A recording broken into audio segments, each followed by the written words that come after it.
Bismillahirrahmanirrahim.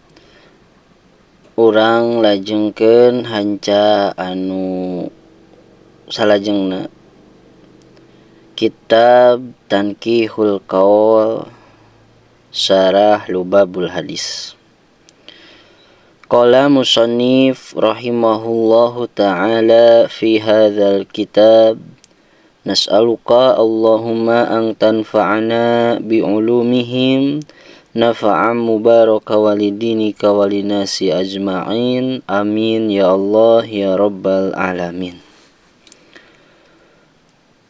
Bismillahirrahmanirrahim. Wa hadzal kitabu, sareng ari ieu kitab Lubabul Hadis, ingkana sanajan bukti fihi dina ieu kitab Lubabul Hadis hadisun dhaifun, aya hadis anu dhaif. Sanajan terbukti bahwa terdapat dalam kitab Lubabul Hadis itu ada hadis-hadis yang dhaif, tapi la yambagi ayyuhmala, tapi teu layak ku urang kudu ngantep kana ieu kitab Lubabul Hadis.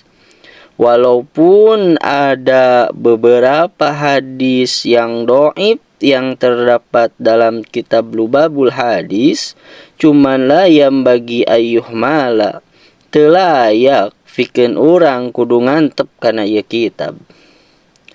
Li'annal haditha, karena sanyana hadis ad-dha'ifa anu dhaif, yu'malu eta tiasa digunakeun, yu'malu bihi fi fadailil a'mali, eta tiasa digunakeun pikeun berbagai kautamaan amal.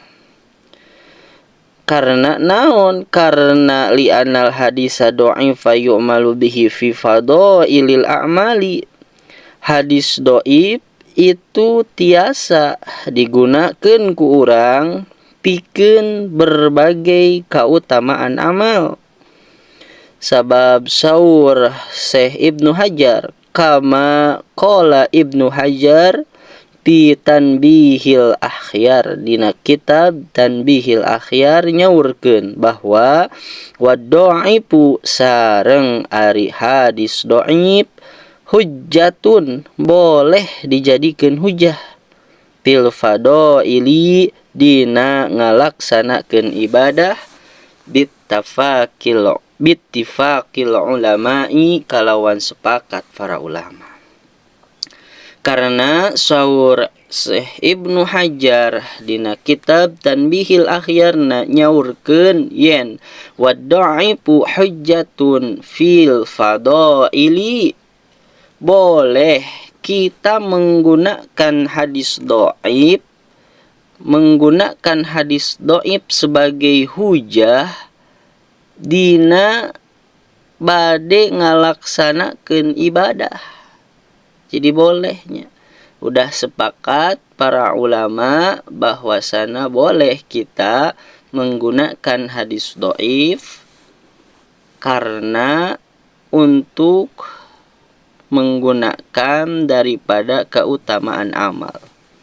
Kama fi syarhil madhhabi muhadzabi wa ghairihi, kama seperti perkara fi syarhil muhadzabi, dina ngajelaskeun kitab muhadzab, wa ghairihi, sareng kitab-kitab anu sanesna.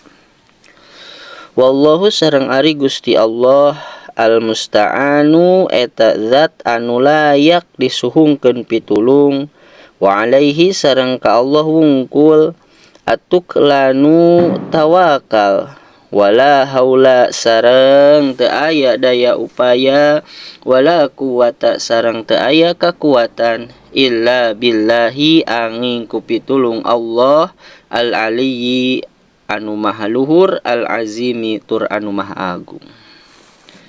Bahwasana wallahu al musta'anu, tidak ada lagi zat yang layak untuk kita meminta daripada kepada Allah. Tidak ada atanapi kagok Indonesia banyak.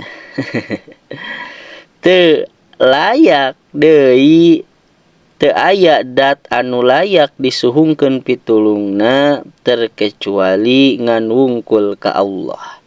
Maka di dieu musannif at-tukhlanu tawakal.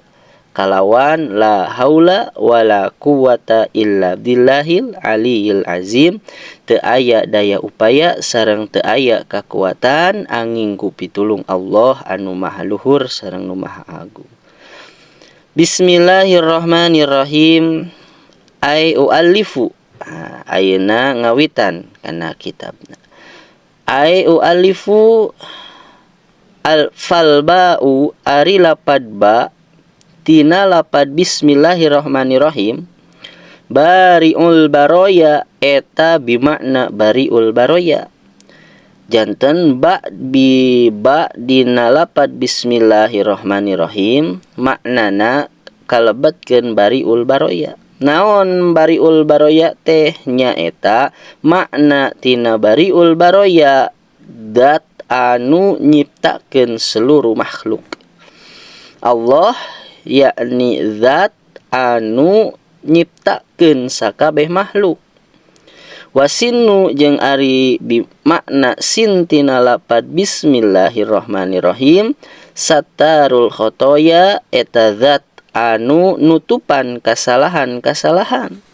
Sedangkeun makna sin tina lapad bismi di dieu nyaetakeun satarul khotoya zat anu parantos nutupan kana berbagai kesalahan urang tos ditutupan itu tah. Makana pan lamun urang dibukakeun aib ku Gusti Allah, kasalahan urang dibukakeun ku Gusti Allah, hina pan urang teh makana bersyukur ayeuna aib urang masih keneh ditutupan ku Allah Subhanahu wa taala. Naon sababna? Sabab Allah bimakna satarul khotoya zat anu nutupan kana kasalahan-kasalahan. Wal mimu sareng ari makna mim tina lapad bismillah al mananu bil atoya eta zat anu pemurah, zat yang maha pemurah. Wakila bahkan aya cek hiji kil deui mah Allahu kasyiful balaya, ari Allah zat anu nyingkirkeun musibah. Warahmanu sareng ari makna ar-rahman mu'til atoya eta Allah anu masihan karunia.